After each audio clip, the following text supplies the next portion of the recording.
Hey everyone, Michael Anthony here. Van Halen, Chickenfoot, Sammy in the Circle.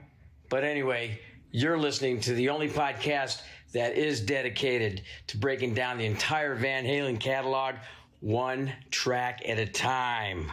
And the podcast will rock. Ow! Hello, baby!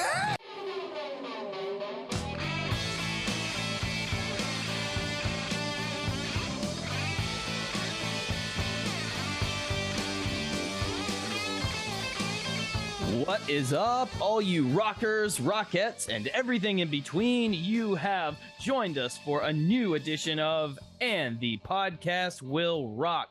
We are the show that dives into the catalog, the discography of one of the greatest rock and roll bands of all time, Van Halen, one track at a time. I am your co-host, Mark Kamayer. With me, as always, Corey Morissette. Corey, have you ever been to Florida in August? I've never been to Florida, period. I'm from the frozen wasteland of Saskatchewan, so you'll have to tell us about Florida. I will just tell you that in August, it is the hottest. So, be cautious. If you don't do well in the heat, I don't recommend going to Florida in August. But what I do recommend is this. You know, we talk a lot on this show about the sort of things about that we're fans. We're simple fans. We're enthusiasts of this band that we talk about, Van Halen, much like our listeners. But oftentimes we have been met with the discourse of, we don't know what the hell we're talking about. Because we're not experts. Like, how dare you guys have a Van Halen podcast and not be historic experts on the band? How dare you? I mean, we have had so many emails and tweets at us about this sort of thing. And so we always feel the need to clarify on the show, hey, you know what? We're not experts, you guys. We're not. We're just fans. We're just happy fans to talk about a band we like. But every once in a while, our show gets, let's say, validated when we do have someone who is, let's say, an expert on this band. And by expert, I mean they know their stuff. They write about it. They talk about it. They interview the band. They interview people involved. And that is no exception with our guest today, Corey. Today, we have, I'll just go ahead and say a historian, an expert on the band itself. And why do I say that? Because he's an author. He is an author of bands like Van Halen Rising, How a Southern California Backyard Party Band Saved Heavy Metal, and a book on Ted Templeman himself. Ladies and gentlemen, please welcome to the show author Greg Renoff. Greg, how are you today? I'm fantastic after that introduction. I mean, I need that as like, I don't know, my ringtone or like my motivation alarm in the morning. That's like fantastic. I appreciate that great welcome. I'm doing great and looking forward to doing this with you guys. Thanks for having me on. Yeah. We'll have Corey send that soundbite to you so you can use it anytime. And ever since we started this show, I said, oh, it'd be so amazing if we can get like Greg Renoff on the show, because he literally wrote the book on the early days of Van Halen. One of the most compelling. I read a lot of rock biographies, and usually in the rock biography, they kind of gloss over maybe the formative years of the band to get into the interesting stuff. Where this is an entire book on the formative years of the band, right. And it's just that was the interesting stuff. How could you gloss over it? That's the interesting stuff. I mean, It's all interesting, but that was like a lot of interesting stuff. Well, and they didn't exactly have a meteoric rise in the early days either, right? They played a lot of dive bars and backyard parties before they finally caught their big break. Yeah, that was one of the fun things about writing the book, was that there was this sort of long run up from when Roth joins in 73 to the getting the deal in 77. And then they really don't, become a huge band until the middle of 78. So there was basically 5 years from, they were sort of climbing. They had a record deal in 77, obviously, but it sort of become like rising stars, so to speak, nationally. They went from 1978 when they opened for Journey. They had 30 minutes and they went on at 7:30, basically, but like the doors open and like nobody's in there playing, until a few months later they're playing at Anaheim Stadium and stealing the show. So yeah, it was a fun book to write. I appreciate the kind words. And yeah, it was I mean, that's the compelling. That was all compelling. I mean, like, can't skip over that. Oh gosh, no. And one of my favorite stories was actually how David Lee Roth even got in the band, because he auditioned a couple times and the brothers rejected him outright because he couldn't sing, but he had a PA and they got sick of renting the PA from him. Is that right? So they just let him into the band so they could use the free PA. Yeah, I mean that's the thing. I think they also recognized that he had a certain charisma and a certain ability to do things that Eddie couldn't do as a front man. That Eddie wasn't really cut out to sing and be a front man and play guitar. And so there was that great moment in the book where one of Eddie's friends is kind of giving Eddie some crap about like you basically that you ruined your band by letting Dave in. Because this guy and some a lot of their friends liked the original Mammoth better when Eddie sang, and they were like, "What are you talking about? We need this guy." Sort of Eddie sort of standing up for Dave and sort of telling this guy like, you don't understand. We need this." And so I thought that was kind of the beginning of that push and pull. Of that sort of like, well, he may not be the perfect fit for us in terms of like a dude we want to hang out with all the time, but they recognize there's a certain thing that he brings to the table that's important for the band to be successful. You finally kind of shed some light on the whole Gene Simmons involvement with early Van Halen, and did he really try to poach Eddie for Kiss? And I imagine we're not ever going to know the whole story, but you really shed a lot of light on that whole situation. I thought that was very interesting. Yeah, I think the thing is like at the end of the day, I don't think Eddie and Alex would have joined Kiss, and I think that's all sort of like post retrospective look back to sort of like make for interesting stories. I mean, I think I think I mentioned in the book, is it possible that Gene kind of wanted them to be like his like songwriting part, these guys can write songs with me. They're so talented. Maybe he thought that these guys don't get it. Make it in 78. Maybe Gene's like thinking like, oh, they're still hanging around Pasadena. Their record flopped. They could help me write songs or whatever. I could see that maybe being part of the deal. But yeah, I personally never really bought that idea. And I think even Gene sort of, later on, he said, like Eddie said, he wanted to join Van Halen in 1981, which is a whole other sort of, I would say, less than credible idea. But, the whole notion that he was that Dave thought, but, I think it's real. Dave said in his book, I mean, it is real. He mentioned in his book that he thought that Gene was trying to like basically pull the brothers away from him. But I think that, that was probably more paranoia on Roth's part than anything else. But yes, it really is interesting, that whole thing about thinking about the fact that Gene couldn't get them a record deal basically in November of 76, December 76, and then just a couple months later they get the deal with Warner Brothers. That's amazing. I wonder how much weight that guy put on after eating his words, saying, you ruined the band by adding David Lee Roth. Yeah. I mean, but that was a thing. I mean, that was the thing that was interesting too in doing the research for the book and talking to these locals from Pasadena who kind of grew up seeing Dave and his Red Ball Jet Band and seeing Mammoth. There was definitely it was like whatever flavor you sort of like. Dave had a different sort of following at that point in time, and they were rivals. The bands were rivals. It was sort of like, oh, this band sucks. This band sucks. And it's, Dave had his own little tribe, which was smaller, but Mammoth had a bigger following. But again, understand this is like, we're talking about high school bands, but the idea that it would be like, I don't know, like, well, I guess with the age of free agency, it's not quite the same thing, but like, you're the most hated rival on the other team sort of joining your team. And you're just like, well, how could you do this? How could you let this person who was our, basically the guy we used to make fun of, or the guy we didn't like, or the guy we thought like, they're not as good as you, or he's not as good as you guys, and now you're letting him join your band, that type of thing. But yes, I mean, yeah, Dave proved everybody wrong. I mean, everybody. I got to ask, Greg, as a Van Halen fan, do you have a favorite era? Is it the Sammy era? Is it the Dave era? Is it the Gary era? Yeah, I'm a Dave guy. That's what that was my entry point into Van Halen, was the 1984 album. I saw that tour, and but I always say to people, I spent more time seeing, I saw them more times with Sammy, and I obviously my sort of fandom as a high schooler into college lasted more years as through Sammy, because I didn't really I didn't discover and become a big fan of Van Halen until 1984.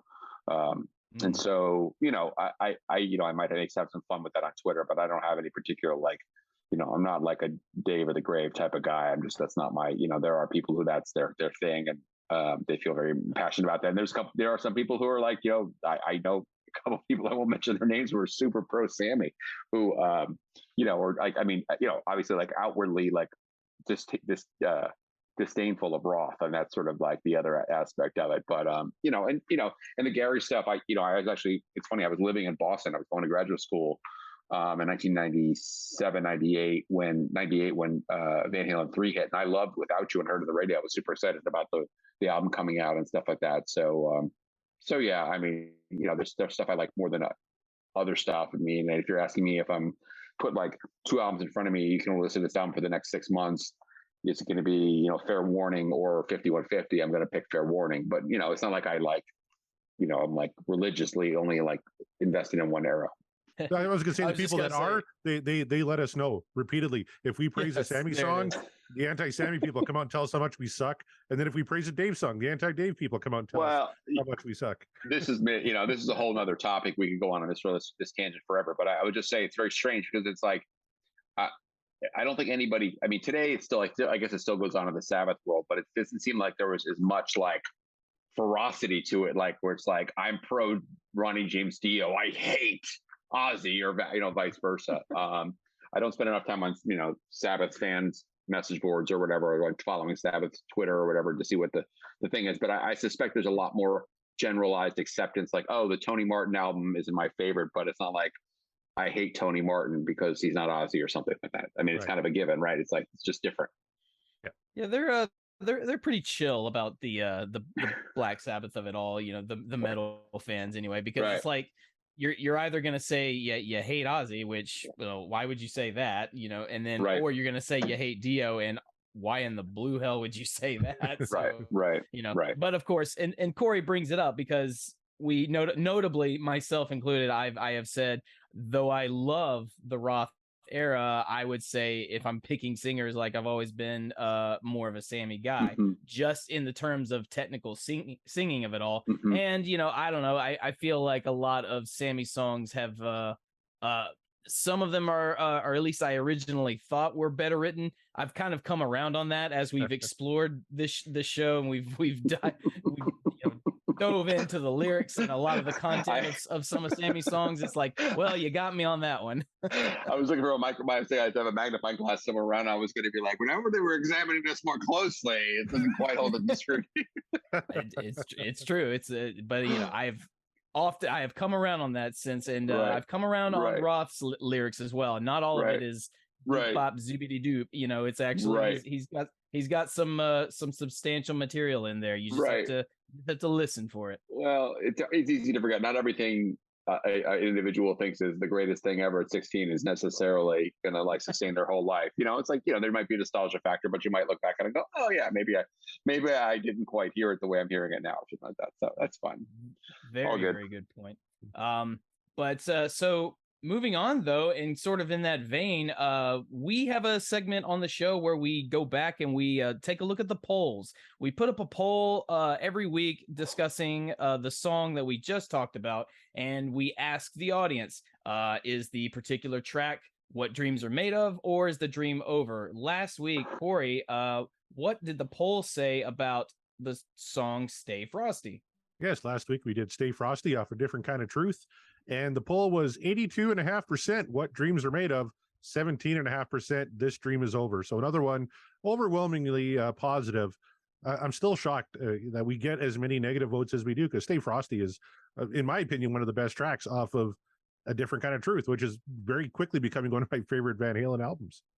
Well, there you go. You got those pro Sammy people spamming the poll. It's gotta be.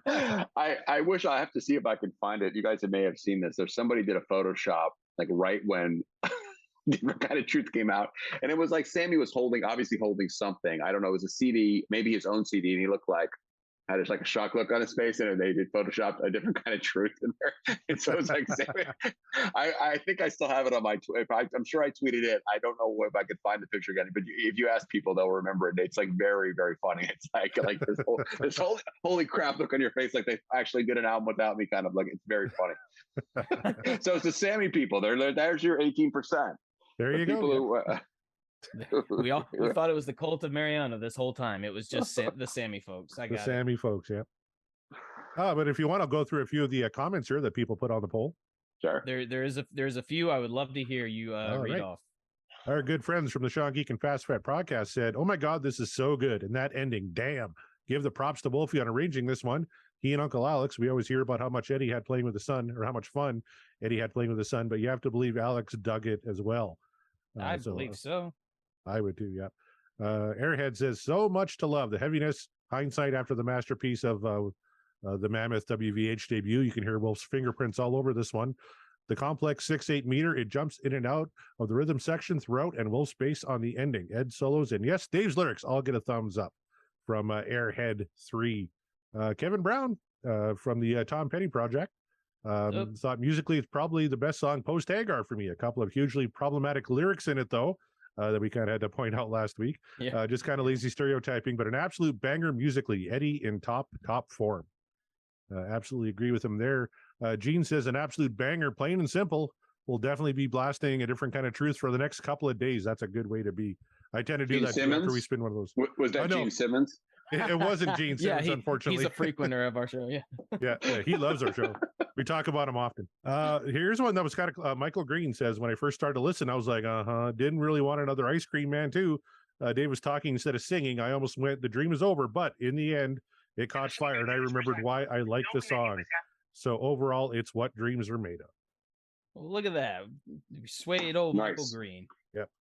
My favorite comment comes from the account False Premise, who says, if you voted Dream is over, just cancel your VH fan club membership now. There it is. False Premise. He's a strong fan. Yeah. Shout out to False Premise.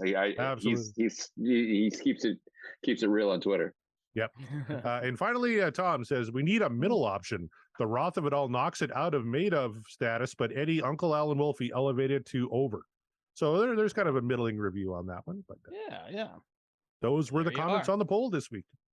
Comments on the poll, not too bad. Pretty civil.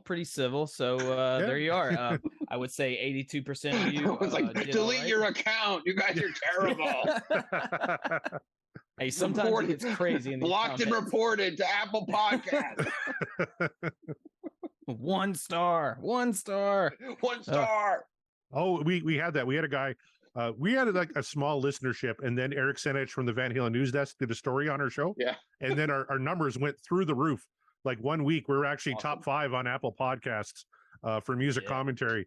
We beat Eddie Trunk, for Christ's sake. And then, but one guy said, I don't want to blast you guys, but. And then he wrote a 3-page letter explaining how much we suck in very, very fine point detail on every single thing we ever said wrong in like 10 episodes up to that point. So he didn't want to blast us, but then he proceeded to blast us. Yeah. This is like, did you just check your Yelp reviews? He's like, these guys are terrible. Oh, he gave us a 2. He didn't go 1 star. He gave us a 2. So. At least a 2. Because you know like when you go on Yelp, like you go on Yelp and they'll say, is this your business or whatever? You guys will go on it, but like, you're behind the podcast will rock you. But like, well, what? And they were like, like all these negative reviews. Yeah. Do not check our Yelp reviews, people. Don't do it. That's where the real hate comes in. That's right. Oh, yeah. Those non-rock historians, they suck. But fortunately, the assholes, I think, have dropped off now. They don't listen to us anymore. Right. And all the folks that do are in for a treat tonight because Greg Runoff is going to elevate the show. Our 40th episode. Not so far. There's nowhere to go up. Exactly. That's right. 40 episodes. Our podcast has turned middle age. It's aging well. So with that being said, well, thank you, Dave. With that being said, I think it's time to enter the domain of the wheel. Greg, you can confirm to the listeners that the wheel is in fact real. We still have people that aren't convinced, or maybe it's a bit. I don't know. But I think it's like Bigfoot or something like that. Like you're going to like the Sci-Fi Channel, be like, "Is the wheel real? We're going to look it tonight." I think they just want to question our authenticity. Yes, there's no way they're just randomly picking songs. Like, no, there's a wheel. There it is. You got to put the little below me, like Greg Renoff says the wheel is real. I mean, I saw it. I was out there. It was real. It was definitely real. Greg believes it in the was. wheel. It was red and white and black, just like the Van Halen number, just like they said. There it is. Colors of Van Halen. It's real. I don't care what anyone says. Exactly. I tell you, every guest we have that comes on the show, though, they go, "We don't really spin a wheel, do we? You're going to tell me the song so I can prepare for it." I'm like, "No, we really." Should I take a picture and post it on Twitter? I'll be like, oh, we'll keep the mystery. That way people can discredit me too. There you go. He's in, Let the he's urban in on the legend grow. he's in on the in on it. conspiracy. That's right. We roped Greg Renoff in all this. That's how far right. we've gone, and we'll keep going further until That's you how all deep the believe rabbit me. hole goes. Yeah. Yes. To hell with the cult of Mariano. We've got like the wheel.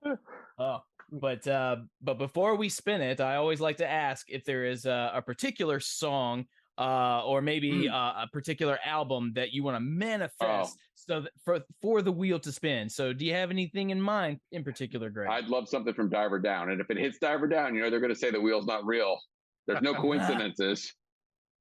I mean, look, Corey mentioned to you earlier that Eric Sinich, friend of the show, when he called his shot, he called Cabo Wabo, and we spun Cabo Wabo through all. I mean, I don't know what he did, who he prayed to, or what he had to sacrifice in order to make that happen. But the wheel was nice to Eric. Maybe I'm looking. There's something like 81 songs on 81. the wheel. Yep. 81. Okay. 81, yeah.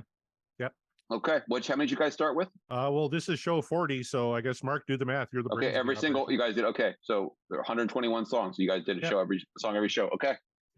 Yeah, and if there is an instrumental track that precedes the song that we spin, we'll play that just for fun. We added on. Yeah. So we do that. All right. So something from Diver Down. Corey, do you have something in particular you want to manifest for tonight's show?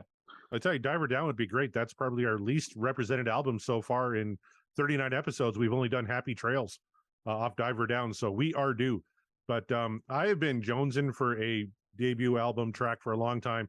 I really want to hear some Feel Your Love Tonight. That's kind of what I'm hoping Okay. for. Oh man, that would be fun. Yep, I echo your sentiments. We talked about it earlier off air. Yeah, I want to hear some Van Halen 1. I think it's time.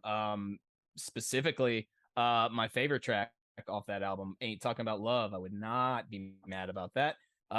We've got so many hits left that we haven't spun yet. We keep going into the kind of the the sort of deep dive tracks, or Right. the wheel just wants us to get rid of Van Halen 3 right away because we just keep spinning it.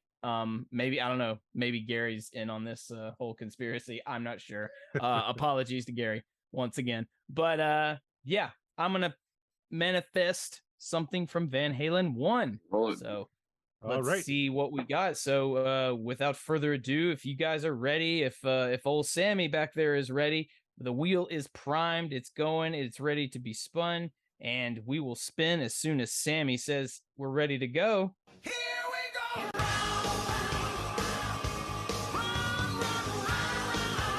All right.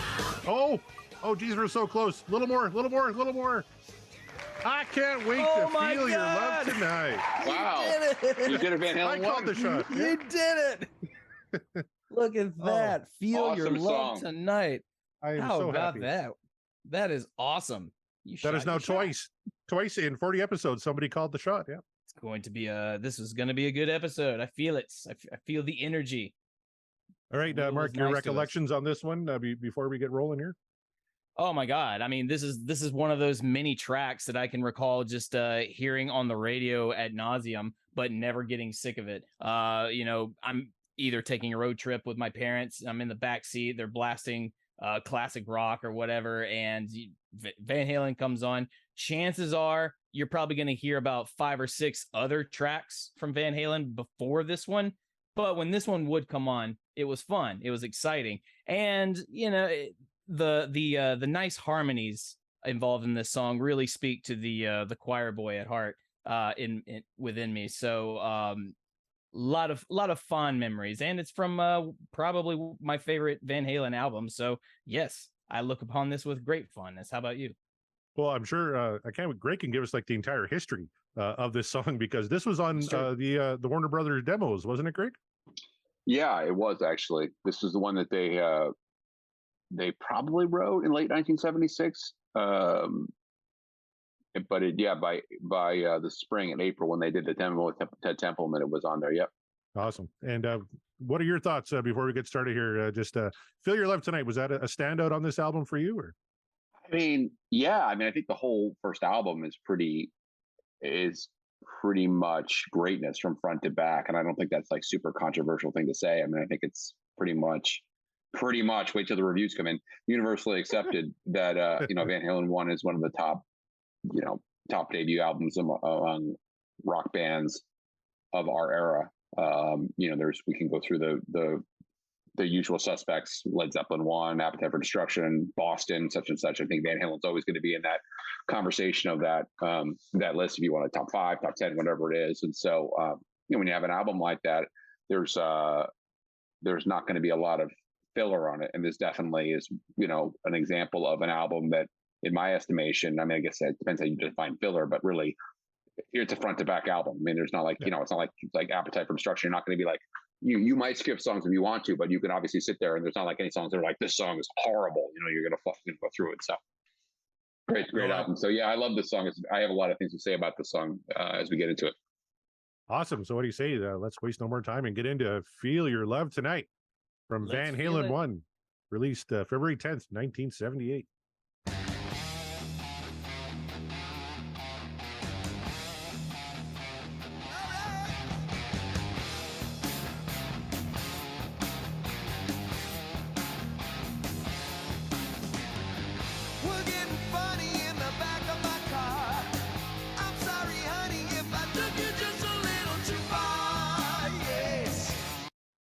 Real quick, I just wanted to. I love gushing about Ted Templeman in his productions. There's so much space in this track. Like, everything has room to breathe, and everything sounds so nice and clean. This is really just a well mixed, well produced album. Yeah, I mean, I think when I listen to the song, a lot of times I hear Ted's like voice in my head of things he had said to me. One of the things he said to me the first few times we heard the song together, he's like, "Listen to Ed. He's like an effing metronome." He's like, just how he was always on. He was just Ted was always just so amazed at how precise his meter was when he played. He talked about this riff where he was just like, it's so syncopated and it's so it's so tight the way he played it. So that's one thing that immediately it comes to mind. But yeah, it's interesting too to think about the production here.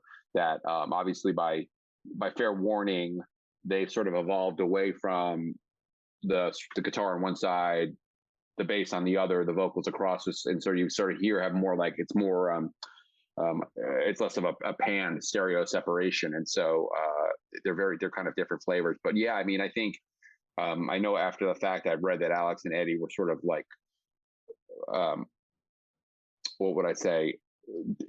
I don't want to say disappointed, but we're expecting this album to sound more like a Led Zeppelin album when they were, I guess they were talking to, Ted and Don. They're like, we want it to sound like Led Zeppelin 2 or something like that. And it didn't really sound like that to them, obviously, which is good, because if it sounded like Led Zeppelin 2, we'd be like, how dumb is it that they just, they tried to imitate Led Zeppelin, the mix or whatever.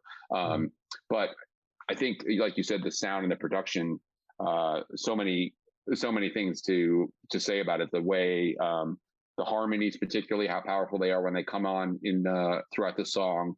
Obviously, the guitar sound, which is the legendary thing. But yeah, it sounds like, I don't think I'm saying anything profound. It sounds like guys playing together in a room, which really it was. I mean, that was the way they recorded the basic tracks. Was that Eddie, Alex, and Mike were in one room. Dave was in a vocal booth right next door, like literally like through a piece of glass looking at them, and they played together, and that's how they did the basic tracks. And so it comes through in the music. It just sounds like a group rather than sort of an disembodied set of guys playing music together. Yeah, it does sound very clean, as you say, Corey. And I don't know if anyone other than Ted can really capture the sort of mood and magic that when you listen to Van Halen, and the quality of the recording really, really cooks, really smokes and works. Ted's usually behind it, at least so far in our journey, what we've discovered. And I don't know. I don't know if anybody else could just quite capture them the way he could. And it's no exception, even in the this debut album. It was meant to be. I took too far, so I told the fellas out behind the bar, told them to tell you, honey, just how fine you are. Yes, I guess you are.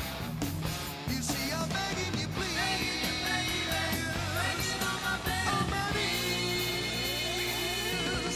saying I can't wait to feel your love.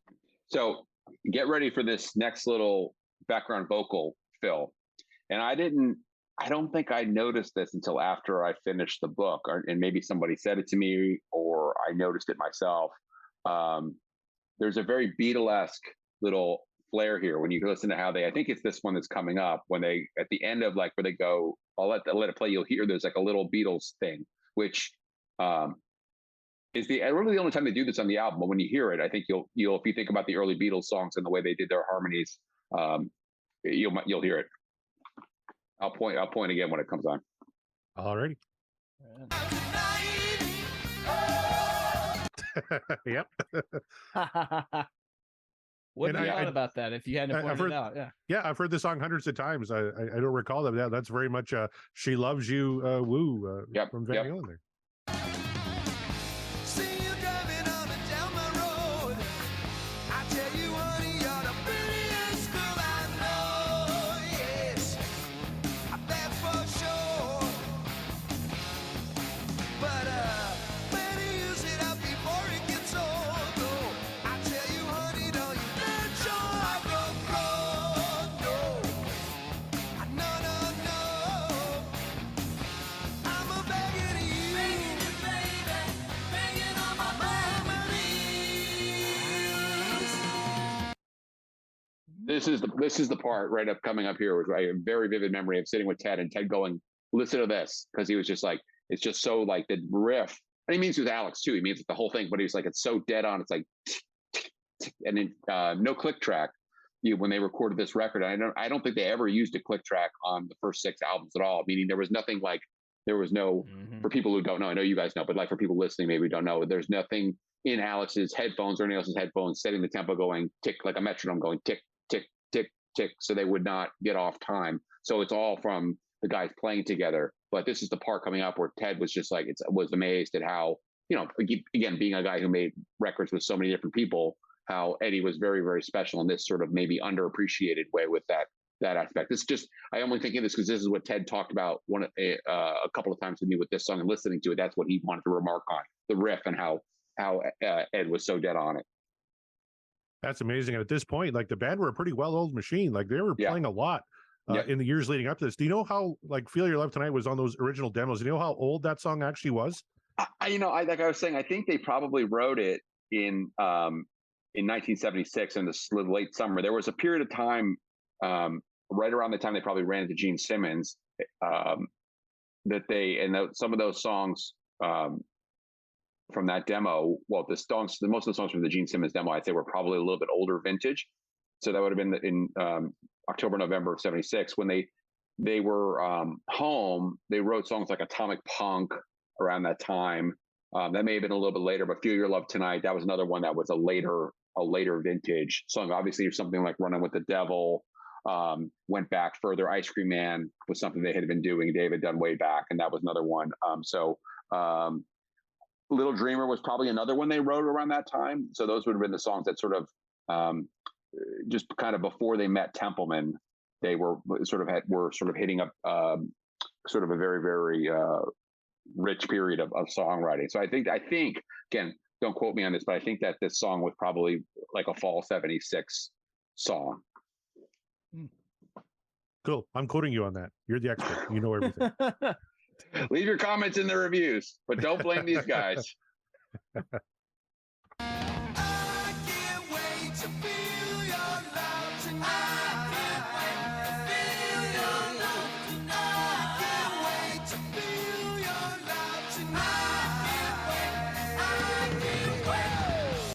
Okay, Mark, you're a musician. I see you smiling there, and everything Greg said. Just that metronome timing with the harmonies and everything. Like, That's what I was in my brain. I was sort of kind of putting myself into the feel of what that's like, and it's so smooth. He's so clean with the riff, like despite the fact that it's dirty, so to speak, because it's distorted.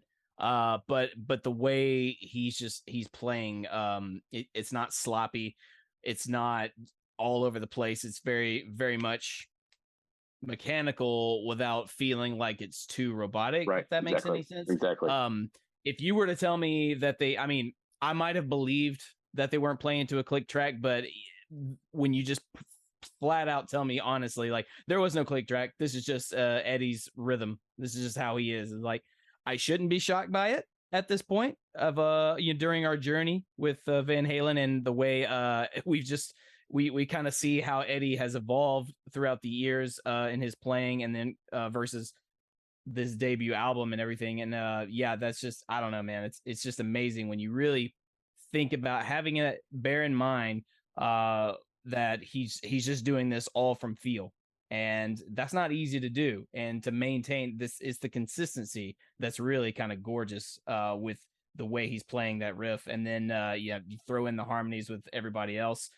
Big shout out to Mike with that high harmony. It's my favorite. Oh yeah, we love it. We love talking about it. And yeah, and that's the other thing I would mention when we're talking about the harmonies. And those guys had such a great ability with harmonies. And one of the great stories that I was really glad to spotlight in the book is that Marshall Burrell, who ended up managing them in 1978, was the guy who called Ted Templeman. Marshall was at the time, in February 1977, booking the whiskey. So Marshall had been an agent for William Morris and done some other stuff in the industry. He was the nephew of Milton Berle, but he was actually at the Whiskey a Go-Go. The whiskey had reopened after being closed for a bit, and he was helping bring these bands in. And they sort of like launched this new whiskey with punk bands and new wave bands, and Van Halen was playing there. And he called Ted, and one of the things he said to Ted is like, you got a real aptitude with harmonies. I think you're gonna like these guys. These guys that really can sing, like they can do some real cool singing stuff. And Ted, one came down and heard them, and that's one of the things that obviously was a good fit. You have a guy who, as a producer, who had been in a band called Harper's Bazaar, which was a sunshine pop band in the late '60s, and that was their specialty. He was in these groups that did these types of like 3-part harmonies, and sang these melodies that were quite well like thought out. These songs were very vocal oriented. They were very, very thought. They're not instrumental. It wasn't like an instrumental thing. It was like a vocal thing, right? And so you put these guys who already have these great vocal chops and have already kind of like worked that into their presentation, where they're singing the keyboard parts, singing the horn parts on these songs. When they do Motown songs, they that's what they're doing to sort of fill in the missing instrument. Oh, we don't have an organ, so we'll sing the organ part. Sing it. Yeah, and then you put them with Ted Templeman, who already had this knack for it from working with the Doobie Brothers too. Obviously, he had that long, he had already had a very successful track record as a producer, working with a group like the Doobies that had so many, quite elaborate vocal arrangements. And it's just like you can hear this perfect fit. Like I can hear Ted sort of coming in and polishing up, being like, "Oh, this is great, let's do this too," and like sort of like kind of switching some stuff up, but basically taking what's there and sort of polishing it, which is what a producer should do. Absolutely. Well, I've been working since the 10 of 9. I tell you, sugar, by midnight I'll be flying high. Woo! Well, if the town will ever have the time, I'll tell you, honey, by morning you'll be mine. Here's something else that I never really sort of like. Maybe I should have harped on this in the Van Halen Rising, but that ship has sailed, so we'll let that stand as is. But Roth had this lyrical theme that he played up. We,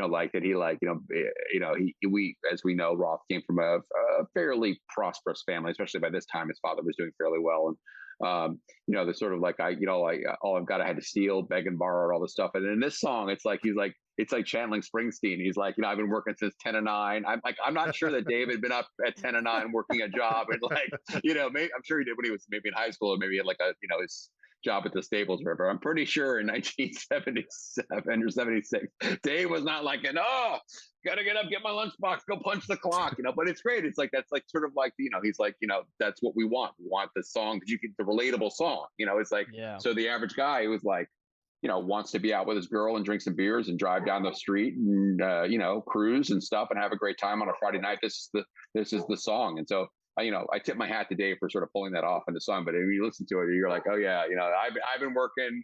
So it's like the sort of the average teenager, average working class guy who hears this or whatever. You're like, yes, I worked my crappy job at the gas station. Now I'm going to go pick up my girl. We're going to go ride around and drink beers and have a great time. I guess the lyric, I finally woke up about 3:15, just didn't work. Yeah, exactly. You got to speak to the common man, and the common man. Exactly. Just like Springsteen, you could be living in a mansion, but you got to speak to the common man. Yeah, exactly. Yes. Oh, my.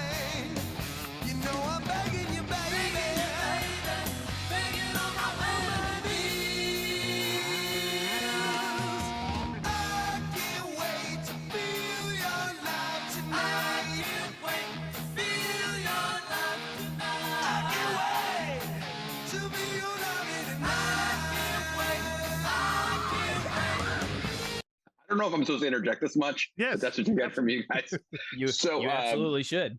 I really, it's just so damn catchy. It's so Yes. catchy with the harmonies, and it's just like, how could you not? It's just a great pop song. Again, it's a hard rock, pop rock, whatever you want to say, heavy, pop metal, whatever it is. It's just a great, great, great song. And I'll tell you the other thing that really comes to mind when I listen to this is just how they, Don and Ted really brought Mike's little bass fills up there. Like you can hear it a couple, like this album is sort of notorious for being like, there's not a lot of bass on it. Mike didn't, Mike, it seems like none of the guys really like at the end of the day, like loved the mix maybe. But that you can hear a couple of where Mike does these little fills with the bass where he's sort of running up the neck at that point in time. And that, it's cool to hear that for all of the sort of like, Mike doesn't bring much to the table except vocals and stuff like that. You can hear those little bass fills that they highlighted in the mix. They push the faders up right there to get that to kind of come through there. Really cool. I want to ask you this, Greg, because I've tweeted a bunch of your stuff throughout the years, and you named your book Van Halen Rising: How a Southern California Backyard Party Band Saved Heavy Metal. And I've had a bunch of dickheads on Twitter say Van Halen aren't heavy metal. And here we're talking about Feel Your Love Tonight being like a power pop song. What do you say to the guys who say they're not a heavy metal band? Right. So I would say anybody who says that isn't understanding the historical context and hasn't read the book. So I actually talk about that at great length. Yes, I would generically agree that Van Halen, it's not like Judas Priest. They're not like Slayer. They're not like Venom.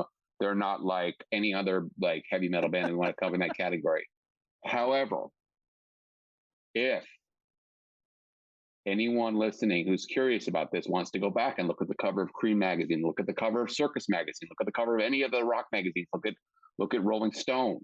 They talk about bands like Queen, Heart, Ted Nugent, Kiss, and yes, Van Halen as heavy metal.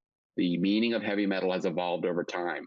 Slayer didn't exist in 1976, right?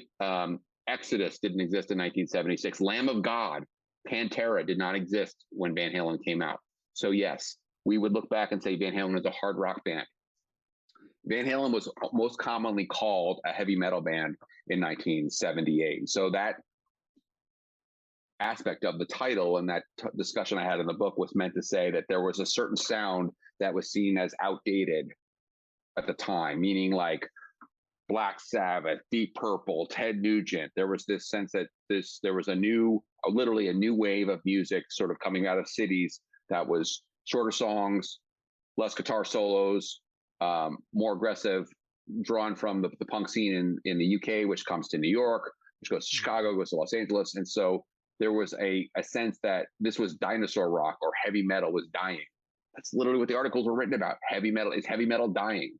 So that's what I would say. And so if people want to be angry about that, they should definitely, out of all the things to be angry about in 2022 in the United States, you should definitely be angry that I called the book Saved Heavy Metal instead of Saved Hard Rock or Saved Pop Metal or whatever, or like, guitar driven hard rock. I don't know what you want to call it. I don't, whatever, pop metal, glam metal, hair metal. I don't know. Yeah. All of those all of those post Van Halen sort of metal bands that you named, your Panteras, your Lamb of Gods, would all cite Van Halen as a huge influence of their music too. Right. So it's like, why are we splitting hairs here? Right. I mean, like, again, like, I don't know, like, Stranglehold is not like, when I listen to it, I'm not like, that's such a heavy song, right? But like the idea of like, it was just like loud guitars. It was a shorthand for sort of like arena rock, like overblown hard rock music. So, or whatever, it was called heavy metal. I mean, they called Heart heavy metal. Queen. I mean, I have a cover of Cream magazine. It's heavy metal dying. It's like, again, so I guess I could have called them hard rock and said like all the people in 1978 who called them heavy metal, they're wrong. We need to ignore what was said at the time and just sort of focus on, it just, that's, as a historian, I mean, I don't know what to say. I mean, that's like a lot of people were very angry about that. They were very angry about that on Amazon reviews, Twitter, Facebook, very angry about that. And then, you try to tell them and explain like, I understand your point. I do understand your point. In 2020, 2016, 2015, we're not going to go around going like, heavy metal is defined by Van Halen. But it's okay. They didn't read the book. They want to be mad. Exactly. It's going to be okay, everybody. It's probably not for some people. Are still mad. I mean, for some people, maybe not. I tell you what, when I'm in the mood for some heavy metal, first I put on some Metallica, and then I'm putting on Dreamboat Annie, because nothing gets more metal than Magic Man. Well, that's the thing. It's like really interesting, right? It's like really interesting that sort of like that was sort of like a catch-all. And I'll say something else. Like, if I wanted to, I mean, again, I'm just having fun with this, right? There were a number of reviews that called Van Halen a punk band in 1977. Like they were like new wave. Like sometimes punk, like from people who didn't know what, like, because no one really knew what punk was. Like it was like punk was new, and it's like they wear leather, they play loud. Okay, they're different than Devo, but we're not really sure as a reviewer how to explain that. And so like, right, it's like everyone wants to force something into a category, and like as time goes on, right, this sort of things got reconsidered or disassembled, basically. Like, yeah, again, we would have a different way of describing Heart from Van Halen. Obviously, Van Halen is closer to quote unquote heavy metal than Heart is, but there was this sort of like it's arena rock. We don't know exactly what to call it. It's like it's sort of like Black Sabbath, but it's not. Obviously, Heart is different, but we're going to call Black Sabbath and Heart and Queen and Van Halen and Ted Nugent and Foghat heavy metal, or again, or they sometimes would say like boogie rock, right? They would call Van Halen like warmed over boogie rock, which again, that's another term that's sort of like lost its meaning completely in 2022. But yeah, sorry, did I go off on a rant? You might want to edit. No, you said it perfectly. You said it and more eloquently than I could. Normally, it's like the Nixon tapes. They'll be the missing 15 minutes or whatever. Like, what happened? Greg's face turned red, and then suddenly he was smiling. What happened? That's like why that Seth Meyers bit. Podcast. Yeah, it's the Seth Meyers bit where he says, and another thing, he goes up on his rant, and then they have the crawl go up. At this point, Seth started ranting about. At this point, Greg Grunoff started ranting about the meaning. Exactly. and why Ann Wilson is one of the greatest metal singers of all time. She is. She is. Well, Barracuda, I mean, pretty amazing, actually. 100%.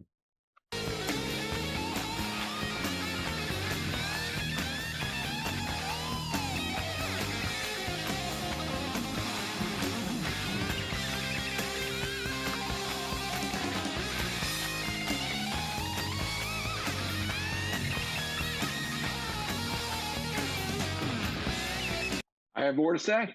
Good. So one of the interesting things was I got to see the tape boxes with the track sheets, which is say track 2 is bass, track 3 is guitar 1, guitar 2, and I got to see those for this album, which was really, really cool. There's a hand clap track, which you can kind of hear here if you listen, like during the I Can't Wait. That's sort of like where like not like I Can't Wait when Eddie's like doing a solo. There's a hand clap track, and there was a tambourine recorded, which I don't think I think it was never used. So they're like, yeah, we trashed that idea, but like Ted is notoriously was like a percussion freak. He was always like lots of congas and like all the stuff on the Doobies records and everything. He had probably had a tambourine that they ended up tossing out. The other thing I was going to mention here is really cool is this is one of those songs where they played it. The take that they played, Eddie played the rhythm guitar, obviously with the band, with the guys, and then later went back and overdubbed the solo. This is one of those songs that has the guitar rhythm track under it, so you can hear those like amazing chords he's playing behind it, and then he went back later and did the solo. One of the top rhythm guitar players of all time. I think that's right. Someone in the comments might get mad at me about that. I think that's right. I think that I don't think he soloed and then went back to put the chords in. I think he played the rhythm track and then overdubbed the solo. If I'm wrong, I'll take full responsibility for that one. That would be a screw up, but I think that's right. It sounded like the riffs were still going, based on although it's hard to hear it because that solo just rips and it rips hard. Yeah. So I think he overdubbed it solo. Yeah. But and I was listening to the bass because like Greg pointed out, the bass is nice and high in the mix and a lot higher than we've heard in a lot of early Van Halen stuff. So Van Halen 1, you still get and there's some good shit in there too, and even maybe a little bit louder than Alex in the mix too. Like the drums are nice and subdued here. Yeah, I think the thing about this record is that I kind of understand in retrospect why Alex would say like he wanted like the For Unlawful Carnal Knowledge, like he wanted a more powerful drum sound. This is a guy who's like lives and breathes John Bonham, and that's his like main guy. And so the drum sound on Van Halen 1, I don't think is like on this one particularly. I mean, I'd have to go listen through true track by track. It's not super well defined. It's not super powerful. I mean, I think it fits with the mix of the song, and I think that I wouldn't change anything at this point. Obviously, the album sounds amazing, but like you go back and listen to it, and you go, I could understand if I was a drummer why I would like to be able to hear my kick drum a little bit more or whatever, you know. I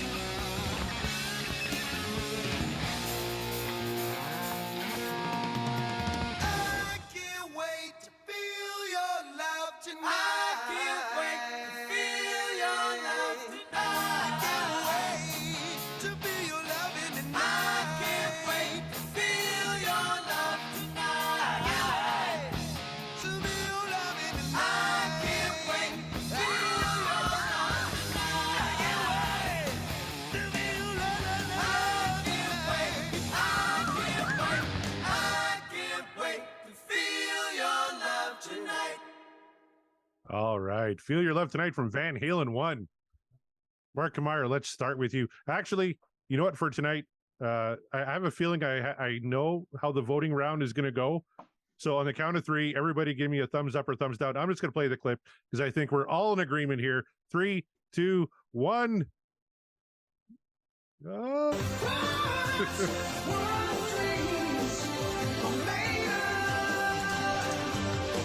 We had to wait on Greg there. He was really contemplating. I was just channeling my one of my favorite gifts from Twitter. What's his Phoenix, Joaquin Phoenix. Joaquin But, you know, Phoenix, he was like, you know, yeah, it was thumbs up all the way. God, the thing I thought about at the end too is that you know, one of the Templeman's other trademarks as a producer, he did it on Blackwater with the Doobies, and it was done on his stuff with Harper's Bazaars, where you like drop all the instruments, you just have to like the way the song ends, where they just do with the harmonies there, the vocals at the end there, where there's like that's a kind of a Templeman trademark. You know what? I never really sort of like thought about that, but like that's where he did that there, was sort of like like get all the instruments gone, and then just like you just sort of like are left with that great vocal. But you know, something else Ted said, which we wrote about in the book, meaning I channeled what Ted told me, was that he really wanted Van Halen to be like he wanted to be heavy at times. Like he's like, I wanted with the Devil. I thought it was like it's powerful, and you know, Atomic Punk had this sort of edge to it, but he really wanted the whole vibe of the album to be like upbeat. He said he wanted to be like a sun-kissed Southern California thing, like a hard rock thing, but that was like upbeat and like positive. And like this is like Exhibit A of what he's talking about, right? It's like again, it's like it's heavy metal, right? But it's like it's like about having a good time. It's not about like, oh, let's go like through the atmosphere and go up to space and maybe like crash into an asteroid, or like let's go on a crusade and get slaughtered by, you know, whatever. You know, like all these like heavy metal, like, you know, these sort of like dark and, you know, dreary, like sort of Sabbath-y themes, like all that stuff was sort of like, you know, because like Run On With the Devil is like about like basically like being powerful, right? But it's not like some sort of science fiction-y sort of like, you know, oh, we're at the castle wall and we're going to like break it down and fight the orcs or something like that. You know, it's like, you know, it's like, it's not Iron Maiden. Oh, right. And so this is such that when he talked about that, this is what he was referring to. This sort of like, yeah, it has the great guitar solos and it's like super great, great powerful beat to it, but the vocal harmonies and the themes that we're talking about, it's very upbeat. That's why he didn't want things like for people who know the Van Halen demo, like Voodoo Queen and some of the other stuff. He's like, he didn't think they were like, those songs have potential, but he's like, I wanted it to be heavy metal that would make you smile, basically, like, for lack of a better term, like something that would be like, oh, it's like, you know, or like, you know, something that would be not like guy centric, for lack of a better term, maybe. Like he wanted it to be something that would have a pop appeal to it, that would be like, you know, not something like, oh, why are you always playing that stuff about, you know, like this 12-minute song by, you know, this group, and they're harping on this stuff that I don't care about. Like, you know, you wanted to make it relatable and like make it very upbeat and positive. That's great. And I'll say it right now. This is maybe my favorite outro on a Van Halen song. It's at least top 5. You usually get the extended outros or the big rock concert ending with the big drums and the guitar and everything. I just love how this ends, because highlighting the harmonies, which make Van Halen one of my favorite bands of all time and world famous. You know that Van Halen sound from Eddie, from Alex, from those harmonies. So to end on that note, I thought was just note perfect. It's we talk a lot about how we appreciate specifically Michael Anthony's work in the recordings, is most especially his high harmonies. Whenever you hear those high harmonies, kids, Right. that's him. That's more Right. than likely him. Mhm. And every time I think about a great example about Michael Anthony's harmony ability, this is the song that comes to mind. It's always this song because the harmonies are so prominent. He is so prominent. Everybody is. I mean, everybody's right on the money. And I guess we can really give a lot of credit to Ted Templeman with that. Him being sort of the vocalist producer, shall we say? Right. You know, Right. with his fluency to bring that out. And I'm also a sucker for much like you said, Greg. I love when the music drops and you get the sort of the acapella voices Right. going in and keeping the flow going. And they don't drop. Like the rhythm stays steady all the way through, which is without a click track. That's not easy to do. Right. So big props to the boys in the band. Big props to Ted Templeman for keeping that going. When I think about the party rock, the hits of Van Halen, it 100% has this song is in mind when I think of it Mhm. for sure. Mhm. So Mhm. for me and for all of us, yeah, Feel Your Love Tonight is indeed what dreams are made of in terms of the Van Halen echelon. Now, I found this kind of interesting. Sammy he didn't like to do a lot of raw stuff. He never did this song during his era, but Gary Sharon did in 2015. They played this, or in 1998, sorry. They played this song 37 times on the Van Halen 3 tour. I think that would have been That's pretty great. interesting.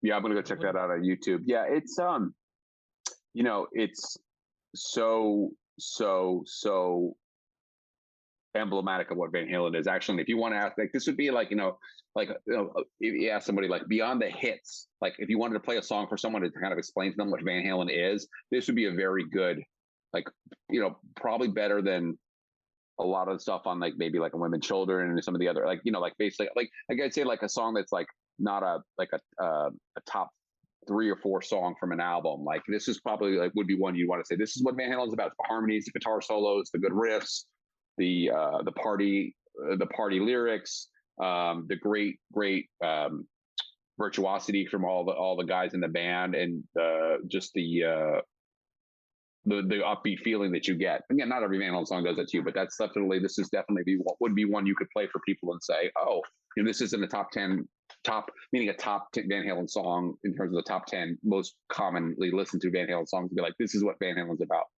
It's rare when we get a full clean sweep like that, but when we do get it, I think it's rightfully just, and I think we can all agree, you included, listeners out there, that sometimes you just gotta kick back and listen to some good fun rock. And Feel Your Love Tonight is fun rock, but you don't have to take my word for it, and you don't even have to take Corey's word for it. Take it for the word for it from our guest today, freaking Greg Renoff, author extraordinaire.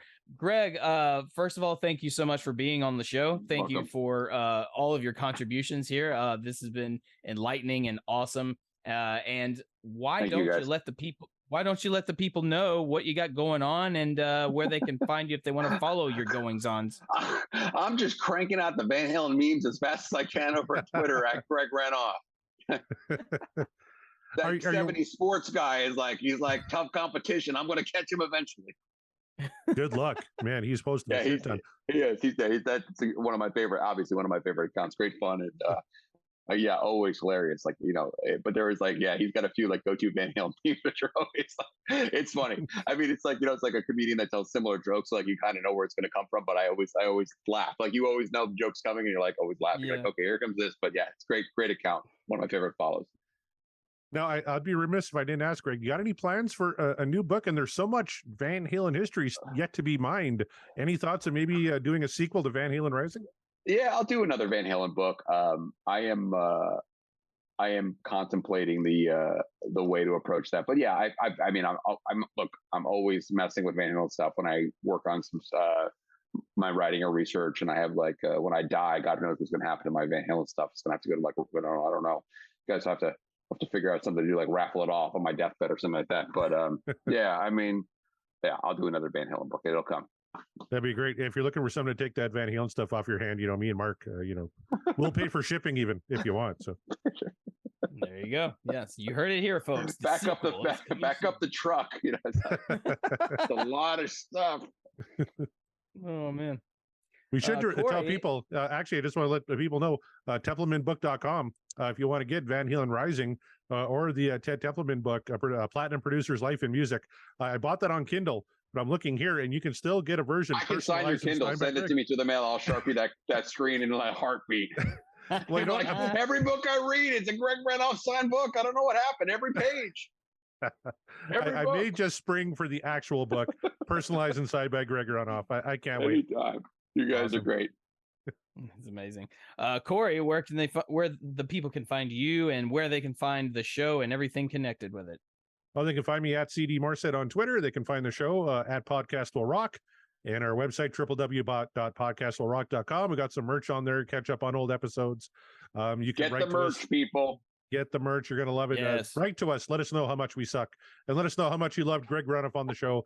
And hopefully, if we get enough good comments, we can con him into coming back at some point, because this is a real treat for me. I love it. Anytime. I mean, anytime. I'm happy to come back. Next Wednesday, I'll come back again. No problem. There you go. Perfect. There you are. Yeah. You can find me at Mark the Bat on Twitter and Instagram. Go ahead and tweet me. Tell me all about how finally we got ourselves another expert on the show, an actual historian, and tell us. Except when it comes to heavy metal, because he's wrong. It's like you could your the discourse on whether or not you feel one band is heavy metal versus another, you can send those to me, because I'll just Like- simply send you a gif of the guy saying okay. And I take great joy in things of that nature. But speaking of heavy metal though, and all rock natures of all sorts, there are so many bands, so many great bands that are either connected to Van Halen or have some sort of connection there. And you can find some podcasts on those bands right here on the Deep Dive Podcasting Network. You name it. Your Judas Priest, your Deep Purple, your Queens, your AC/DC, it's all there. Your Tom Petty's, like, go on it, check out all the awesome shows on the Deep Dive podcast. We're there, including Corey's other shows, Backtracks and Backtracks theme music. Check those out. Get the numbers up. You can tweet at me if you have a problem with that, because whatever, I'll accept all angry tweets. I live for such a thing. And I also live for rocking out to some good Van Halen tunes. That's why we're here. That's why we do the show. That's why you're here to listen to us. We are, and the podcast will rock, and we will rock you later.